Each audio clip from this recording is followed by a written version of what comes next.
ह्या बेडला चारही बाजूने 16 पाकिट आहेत बघा. प्रत्येक पाकिटाच्या समोर एक एक बांबू रोवलेला आहे. बरोबर. ते बांबू ज्या ठिकाणी रोवायचा आणि त्या समोरासमोर बांबू रोवायचे. प्रत्येक पाकिट उचलून ह्या बांबूच्या आतमध्ये अडकवलं की हा बेड असा.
मध्ये ऊन तपली का हवे ना हवा आली नाही पाणी प्रेशर असते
सर्वात प्रथम निर्जंतुकी करून घ्यायचं सुरुवातीला बरं का.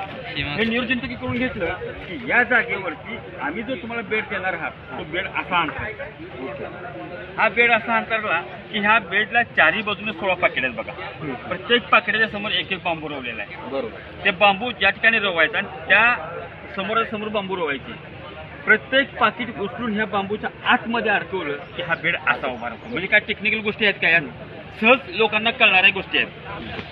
ह्याच्यामध्ये काय पूर्ण बनवून घ्यायचा एकदम 6 इंच पालापाचोळा 6 इंच सेट 6 इंच पालापाचोळा 6 इंच सेट 4 टप्प्यामध्ये हा बेड ह्या लेवलला पूर्ण करा. तुमच्याकडं नुसतं पालापाचोळा असेल तर सगळा पालापाचोळा टाका. शेवटचा एक थर शेणाचा द्या. आणि जर शेण भरपूर असेल तर जेवढं शेण वापरता येईल तेवढं शेण वापरा. क्वालिटी तुम्हाला चांगली मिळेल. शेण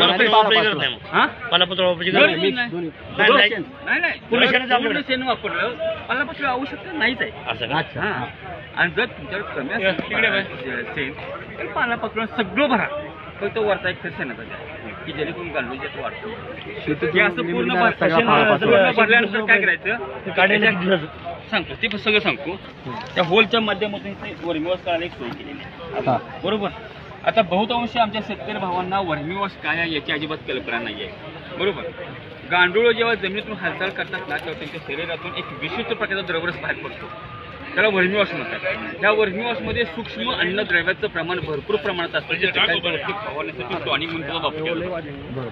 आणि दर 2 महिन्याला याच्यातून 70 लिटर ते 120-150 लिटरच्या आसपास कमी जास्त वर्मीवॉश निघते.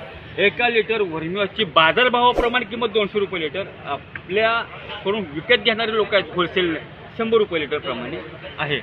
जरी 100 रुपये प्रमाणे जर धरलं आणि 100 लिटरचं सरासरी 10,000 रुपये पडतो वर्मीवॉश. या वर्मीवॉशचं वैशिष्ट्य जितकंही वर्मीवॉश जुनं तितकं जास्तीत जास्त प्रभावी. गेल्या वर्षाचं वर्मीवॉश आता ह्या वर्षी वापरात आणलं तर उत्पन्नात 2.5 ते 3% वाढ होते. प्रतिपंपाला फवारणीला 1 लिटर आणि ड्रिंकिंगला 10 लिटर एका प्रति बॅरलला 200 लिटर वापरायचं ड्रिंकच्या माध्यमातून. ते तुम्हाला उपयोगाला येत आहे.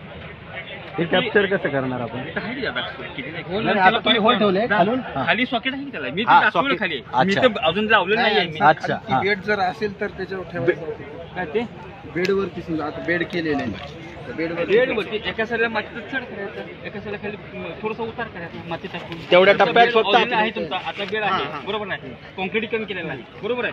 ह्या कॉन्क्रीटीकरणासाठी एका साईडला इथून त्या साईडला थोडंसं चढ माती टाकत जायची.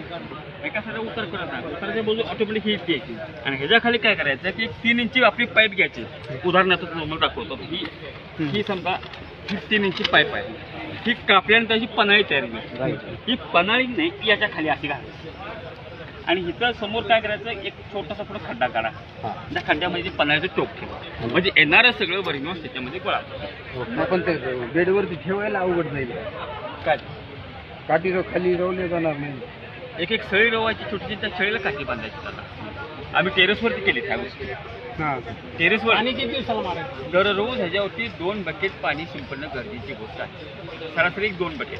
आज भरल्यानंतर किती दिवसापर्यंत? दररोज खत निघेपर्यंत 2 महिने होते का? जर असले ना तर तुमच्या 2 महिन्यामध्ये ती संपूर्ण बॅच कंप्लीट करून देतात.